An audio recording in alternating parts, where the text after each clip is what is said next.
विगत 10 दिनदेखि अस्ट्रेलियाको डार्विनमा 16वटा मुलुकका वायुसेनाले एक्सरसाइज ब्ल्याक पिच नामक सैन्य अभ्यास गरिरहेका छन्।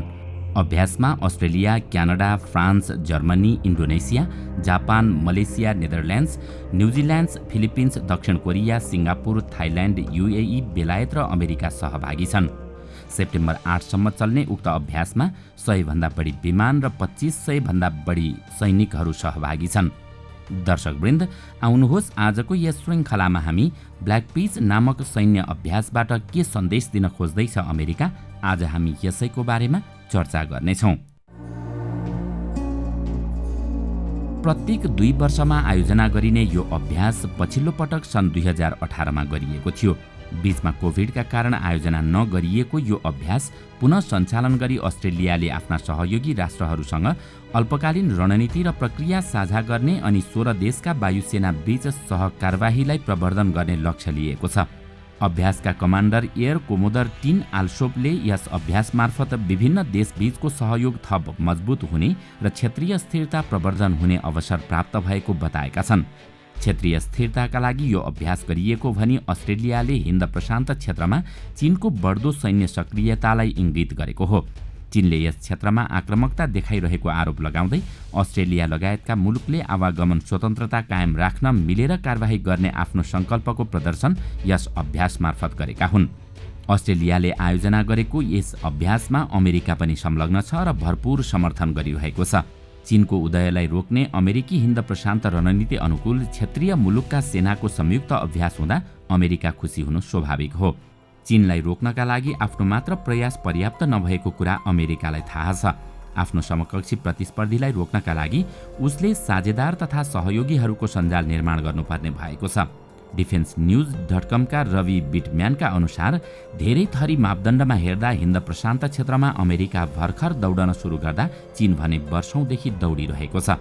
चीनको अर्थतन्त्र अमेरिकाको भन्दा ठूलो हुन लाग्दा चीनले सैन्य आधुनिकीकरणलाई पनि तीव्र बनाएको छ। चीनसँग संसारको सबभन्दा विशाल जनसेना छ भने हिन्द प्रशान्त क्षेत्रमा चीन बराबरको स्थल र वायुसेना कसैसँग पनि छैन। अत्याधुनिक हाइपरसोनिक क्षेप्यास्त्रको सवालमा पनि चीन अमेरिकाभन्दा निकै अगाडि छ। ती क्षेप्यास्त्रलाई अमेरिकाको मौजुदा क्षेप्यास्त्र प्रतिरोधी प्रणालीले रोक्न सक्दैनन्। त्यसबाहेक चीनले अमेरिकी जहाजहरूलाई खतरामा पार्नका लागि एन्टिसिप क्षेप्यास्त्रहरू पनि तैनात गरेको छ। यी सबै कारणले गर्दा हिन्द प्रशान्त क्षेत्रमा चीनलाई एक छत्र राज गर्नबाट रोक्न अमेरिका एक्लै समर्थ नरहेको देखिन्छ। त्यस प्रयोजनका लागि उसलाई सहयोगीहरूसँग समन्वय जरुरी छ।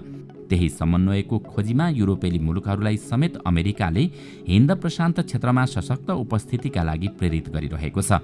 अमेरिका नेतृत्वको पश्चिमी सैन्य गठबन्धन नेटोले केही महिना अघि सार्वजनिक गरेको दस्तावेजमा चीनलाई पनि नेटोका लागि खतराका रूपमा चित्रण गर्नु नै हिन्द प्रशान्त क्षेत्रमा नेटोको विस्तारको बाटो खन्नका लागि हो। त्यही सिलसिलामा जर्मनीले हिन्द प्रशान्त क्षेत्रमा सैन्य उपस्थिति जनाउन खोजेको देखिएको छ। पिच ब्ल्याक अभ्यासमा सहभागी हुन जर्मनीका 13वटा युरोफाइटर जेट विमानहरू लगातार 24 घण्टा उडेर डार्विन पुगेको छ। सन् 2022 को आरम्भमा जर्मन युद्धपोत बायर्न फ्रिगेट 7 महिनाका लागि हिन्द प्रशान्त क्षेत्रमा खटिएको थियो। पिच ब्ल्याक अभ्यास सकिएपछि जर्मन विमानहरू ताइवान नजिकैको वायु क्षेत्र हुँदै आउने बताइएकोले चीनलाई सन्देश दिने उद्देश्य पनि जर्मनीले लिएको देखिन्छ, जबकि जर्मनीको सुरक्षाका लागि चीन जोखिम हुँदै होइन।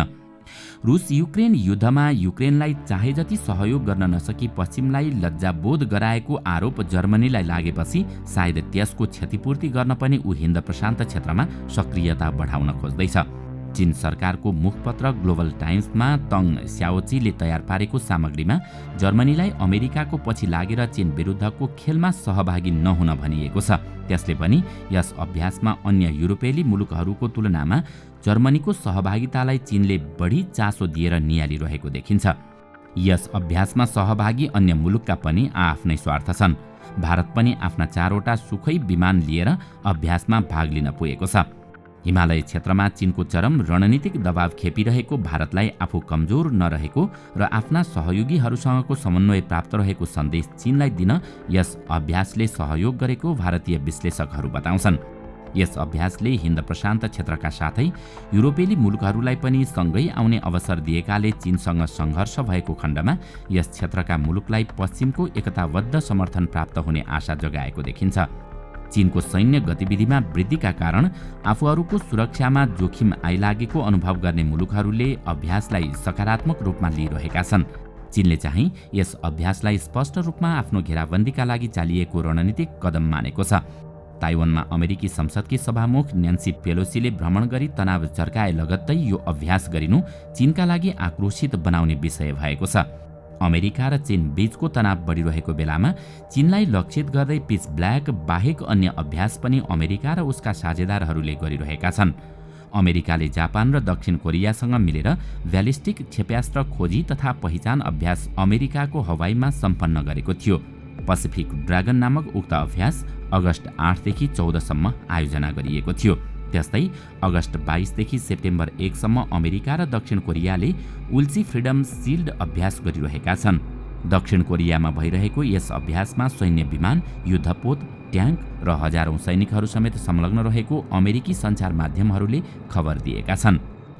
यी अभ्यासहरू मार्फत अमेरिकाले चीन र उत्तर कोरियालाई उत्तेजित बनाउन खोजिरहेको चिनियाहरूको बुझाइ छ।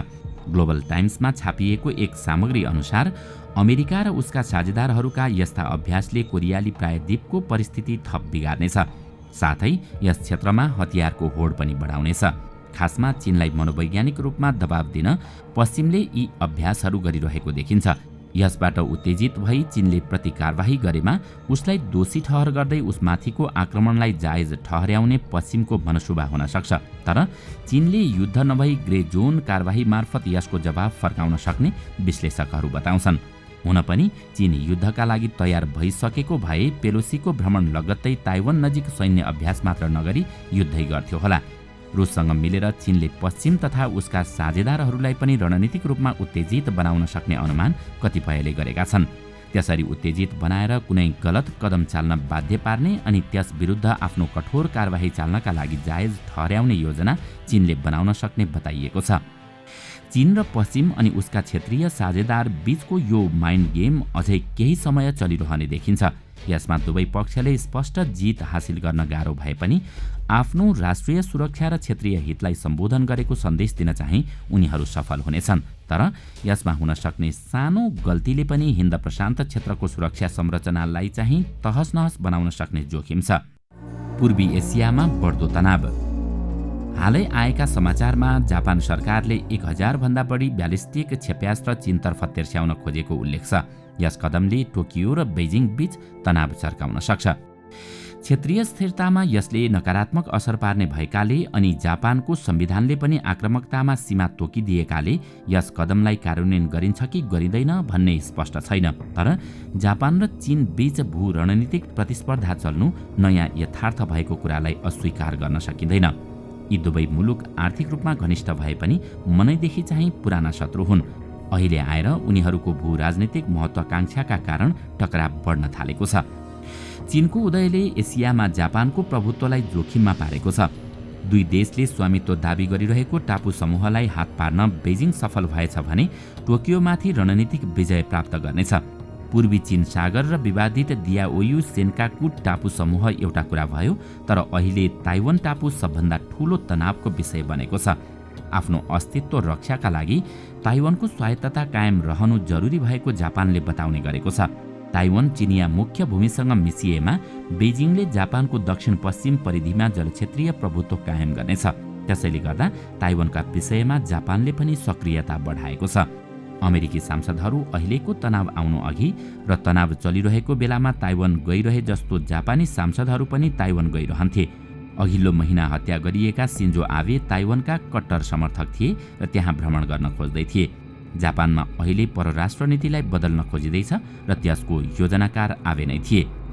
त्यसैगरी कुनै समयमा जापानको उपनिवेश बनेको ताइवानले पनि जापान समर्थक सोचलाई प्रोत्साहन गर्न थालेको छ।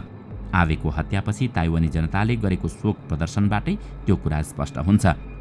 अहिले चीनले ताइवानमाथि आक्रमण गरेको खण्डमा जापानले ताइवानलाई सैन्य प्रतिरक्षा गर्छ कि गर्दैन भन्ने विषयमा अनुमान गर्न थालिएको छ। तर जापानी संविधानले निर्धारण गरेको सीमाका कारण जापानका कदम रोकिएका छन्।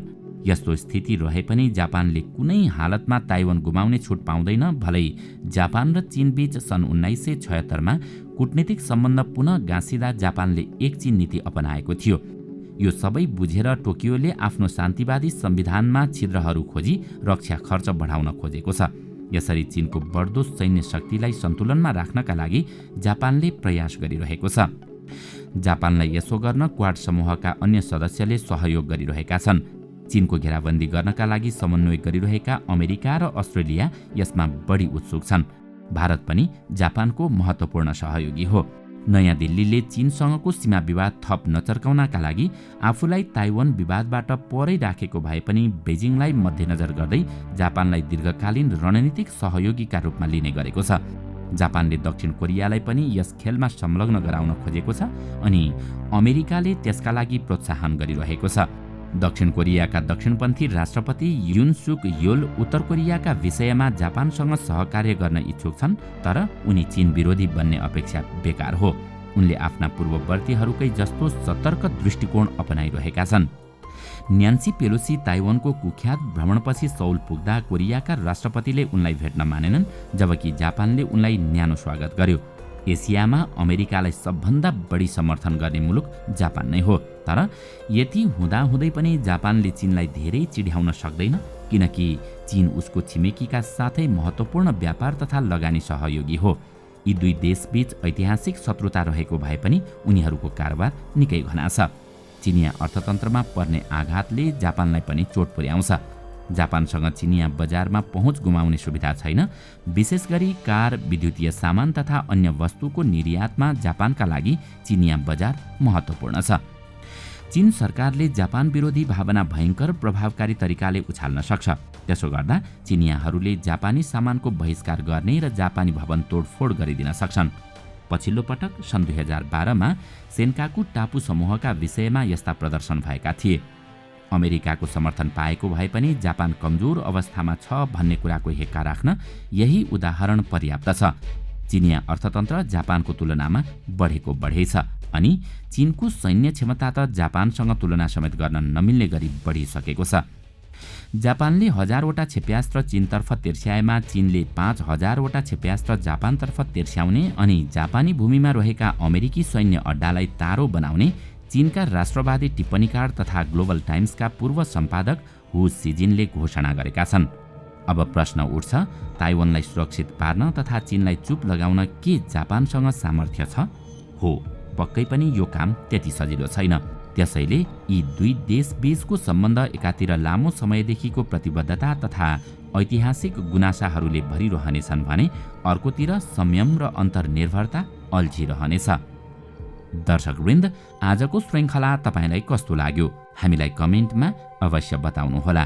साथै आजको श्रृङ्खला तपाईलाई राम्रो लाग्यो भने लाइक तथा सेयर गरी हाम्रो च्यानललाई सब्स्क्राइब गर्न नभुल्नुहोला र साथमा रहेको बेल आइकन पनि थिच्नुहोस् ताकि हामीले अपलोड गर्ने नयाँ भिडियोको जानकारी सबैभन्दा पहिला तपाईलाई प्राप्त होस्। आजका लागि यति नै। अर्को भिडियोमा अझै रोचक तथ्य लिएर आउने नै छौँ। तबसम्मको लागि बिदा दिनुहोस्। नमस्कार।